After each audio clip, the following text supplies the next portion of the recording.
वट सावित्री व्रत कथा स्कंद पुराण में बताया गया। हर सुहागन स्त्री को वट सावित्री व्रत की पूजा करने के बाद वट सावित्री व्रत की कथा का पाठ जरूर करना चाहिए। स्कंद पुराण में बताया गया है कि वट सावित्री की कथा का पाठ करने से देवी सावित्री का ध्यान पूजन वट वृक्ष के नीचे करने से सुहाग की उम्र लंबी होती है और पति का प्रेम और सुख बना रहता है। इससे माता सावित्री की कृपा से घर में उन्नति भी होती है।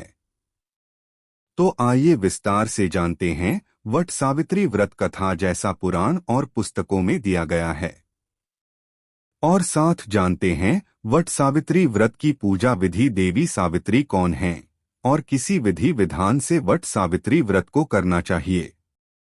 तो वट सावित्री व्रत का संपूर्ण लाभ पाने के लिए हिंदी में पढ़ें स्कंद पुराण में वर्णित वट सावित्री व्रत की कथा विस्तार से। वट सावित्री व्रत कथा का वर्णन स्कंद पुराण में है।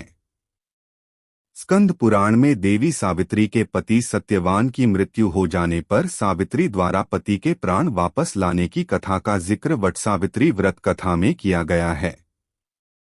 इस कथा के विषय में कहा गया है कि यह कथा सौभाग्य प्रदान करने वाला है। इसलिए वट सावित्री व्रत के दिन वट वृक्ष के नीचे सुहागन स्त्रियों को वट सावित्री व्रत की इस कथा का विस्तार पूर्वक पाठ करना चाहिए और सुहागन महिलाओं को इस कथा को सुनना चाहिए। इससे सुहाग की उम्र लंबी होती है और वैवाहिक जीवन में प्रेम और सुख समृद्धि की प्राप्ति होती है। वट सावित्री व्रत कथा हिंदू धर्म में एक महत्वपूर्ण कथा है जो विवाहित महिलाओं द्वारा अपने पति की लंबी आयु और परिवार की सुख समृद्धि के लिए व्रत के रूप में मनाई जाती है। इस व्रत की कथा का मुख्य पात्र सावित्री और सत्यवान हैं। देवी पार्वती जी ने कहा, हे देवताओं के भी देवता, जगत के पति शंकर भगवान, प्रभास क्षेत्र में स्थित ब्रह्मा जी की प्रिया जो सावित्री देवी हैं, उनका चरित्र आप मुझसे कहिए। जो उनके व्रत का महात्म्य हो और उनके संबंध का इतिहास हो एवं जो स्त्रियों के पतिव्रत्य को देने वाला, सौभाग्यदायक और महान उदय करने वाला हो। तब शंकर भगवान ने कहा कि हे महादेवी, प्रभास क्षेत्र में स्थित सावित्री के असाधारण चरित्र को मैं तुमसे कहता हूँ। हे माहेश्वरी, सावित्री स्थल नामक स्थान में राजकन्या सावित्री ने जिस प्रकार से उत्तम वट सावित्री व्रत का पालन किया। मद्र देश में एक धर्मात्मा राजा रहता था जो सभी प्राणियों के हित में तत्पर रहता था। उसका नाम अश्वपति था। धर्मात्मा, क्षमाशील, सत्यवादी होने पर भी राजा संतान रहित था। एक समय वह राजा प्रभास क्षेत्र में यात्रा करते हुए पहुंचा और सावित्री स्थल पर आ गया। वहां पर राजा ने अपनी रानी के साथ इस व्रत को किया जो सावित्री व्रत नाम से प्रसिद्ध सभी प्रकार की कामनाओं को पूर्ण करने वाला है। भूभुर्वः स्वः इस मंत्र की साक्षात मूर्ति बनकर स्थिति श्री ब्रह्मा जी की प्रिया सावित्री देवी उस राजा पर प्रसन्न हुई। कमंडलू को धारण करने वाली वह सावित्री देवी दर्शन देने के बाद पुनः अदृश्य हो गईं। लेकिन देवी के दर्शन के पुण्य से कुछ दिनों बाद राजा अश्वपति के घर देवी के समान रूप वाली कन्या का जन्म हुआ जो देवी सावित्री के अंश से ही उत्पन्न हुई थी। देवी सावित्री की प्रसन्नता से प्राप्त तथा सावित्री की पूजा करने के बाद उत्पन्न कन्या का नाम भी सावित्री रखा गया। वह राजकन्या देवी लक्ष्मी के समान शोभित होती हुई बढ़ने लगी और धीरे धीरे सुकोमल अंगों वाली वह कन्या यौवनावस्था को प्राप्त हुई।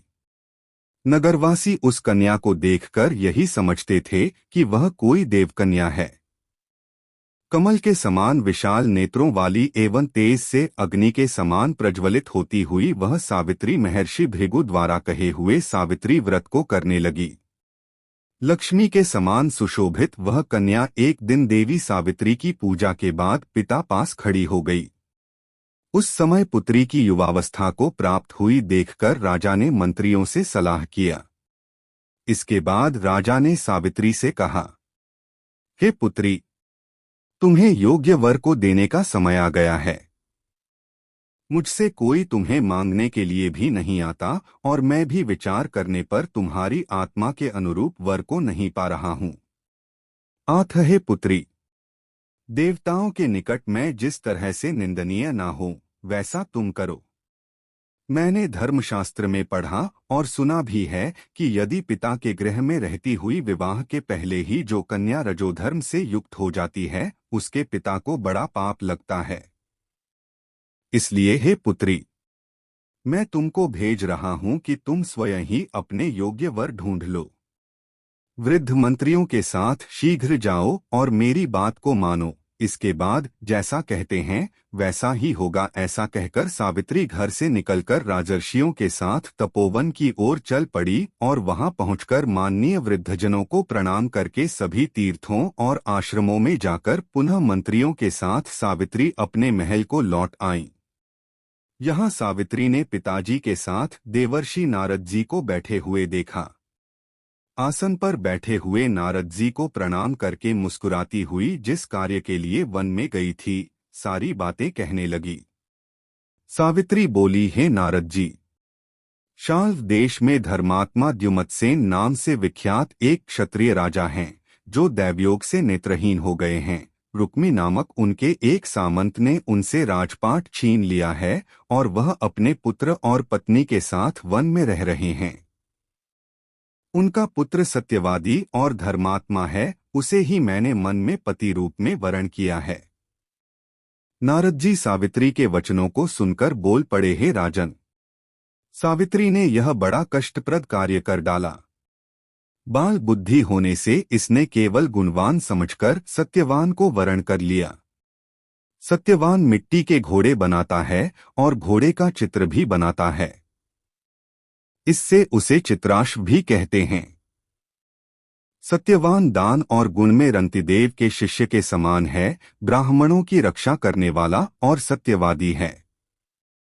राजा ययाति के समान उदार, चंद्रमा के समान प्रिय लगने वाला, रूप में दूसरे अश्विनी कुमार के समान और द्युमत्सेन के समान बलवान है, लेकिन उसमें केवल एक दोष है, दूसरा कोई नहीं कि सत्यवान आज से ठीक 1 वर्ष पर क्षीणायु हो जाने से देहत्याग कर देगा।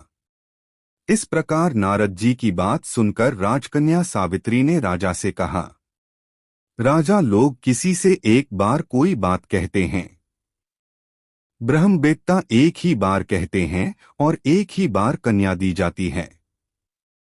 ये तीनों कर्म एक ही बार किए जाते हैं, बार बार नहीं। दीर्घायु हो अथवा अल्पायु, गुणवान हो अथवा निर्गुण, वर को एक ही बार वरण कर लिया, अब दूसरे वर को वरण नहीं करूंगी। नारद जी ने कहा, हे राजन, यदि आपको उचित लगता हो तो अपनी पुत्री सावित्री का कन्यादान शीघ्र कर डालिए। राजा शुभ मुहूर्त विधि विधान पूर्वक सत्यवान के संग सावित्री का विवाह करवा दिया। सावित्री अपने पति को पाकर ऐसे प्रसन्न थी जैसे उसे पुण्यवान पुरुष स्वर्ग को पाकर प्रसन्न होता है। सावित्री उस सत्यवान के साथ आश्रम में रहते हुए नारद जी की कही हुई बात को याद करती रहती थी और उस दिन को गिनती रहती थी कि जब सत्यवान देहत्याग कर चले जाएंगे।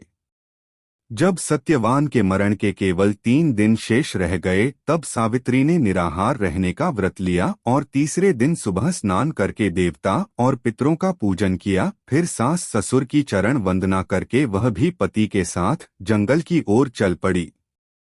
जंगल में लकड़ी काटते काटते अचानक से सत्यवान के सिर में दर्द होने लगा। सावित्री ने कहा कि आप कुछ देर मेरी गोद में सिर रखकर सो जाइए, फिर हम आश्रम की ओर चलेंगे। जैसे ही सत्यवान सावित्री की गोद में लेटे, वैसे ही सावित्री ने देखा कि सांवले पिंगल वर्ण वाले किरीटधारी पीत वस्त्र पहने हुए साक्षात सूर्य के समान उदित हुए पुरुष उनके सामने खड़े हैं। सावित्री ने उन्हें प्रणाम किया और उनसे पूछा कि आप कौन हैं। इस पर यमराज ने कहा कि मैं सब प्राणियों के लिए भयंकर और कर्मानुसार उनका उचित दंड देने वाला यम हूं। सोहे पतिव्रता सावित्री, समीप में पड़े हुए तुम्हारे पति की आयु समाप्त हो गई है, इसे यमदूत पकड़कर नहीं ले जा सकेंगे, इसलिए मैं स्वयं आया हूं।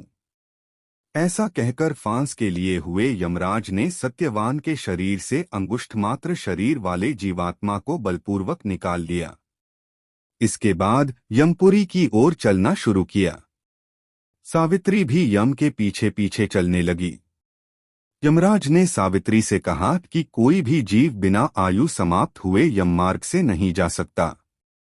सावित्री ने यमराज से कहा कि आप जैसे सज्जन पुरुष के साथ मैं चल रही हूँ, मेरे पति आपके साथ हैं, तो मुझे आपके साथ चलने में कोई शर्म और ग्लानि नहीं हो रही है। दूसरी बात, स्त्रियों के लिए इस पृथ्वी लोक में पति को छोड़कर कोई अन्य स्थान नहीं है, इसलिए मैं आपका अनुगमन कर रही हूँ। सावित्री की मधुर बातें सुनकर यम ने कहा कि मैं तुम्हारी बातों से प्रसन्न हूँ, इसलिए जो इच्छा हो वर मांग लो। सावित्री ने तब यमराज से अपना खोया हुआ राज्य, सास ससुर की आंखों की रोशनी और 100 पुत्रों का वरदान मांग लिया।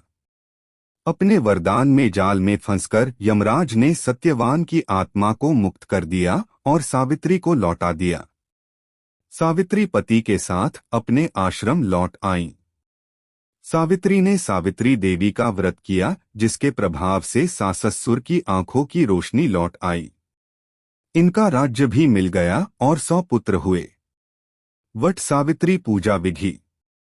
शिवजी ने देवी पार्वती से कहा है कि सावित्री व्रत के दिन प्रातः स्नान करके सास ससुर का आशीर्वाद लेना चाहिए। वट वृक्ष की समीप बैठकर पंचदेवता और विष्णु भगवान का आह्वान करें। 3 कुश और तिल लेकर ब्रह्मा जी और देवी सावित्री का आह्वान करें। ओम नमो ब्रह्मणा सह सावित्री इहागच्छ यह तिष्ठ सुप्रतिष्ठिता भव। इसके बाद जल, अक्षत, सिंदूर, तिल, फूल, माला, नैवेद्य, पान अर्पित करें। एक आम या अन्य फल लेकर उसके ऊपर से वट पर जल अर्पित करें। यह आम पति को प्रसाद रूप में खिलाना चाहिए। कच्चा सूत लपेटते हुए 7 या 21 बार वट वृक्ष की परिक्रमा करें। वैसे 108 बार वट वृक्ष की परिक्रमा को सर्वोत्तम माना गया है। इस व्रत का पारण काले चने से करना चाहिए, क्योंकि काले चने के रूप में ही सावित्री को उसके पति के प्राण यमराज ने लौटाए थे।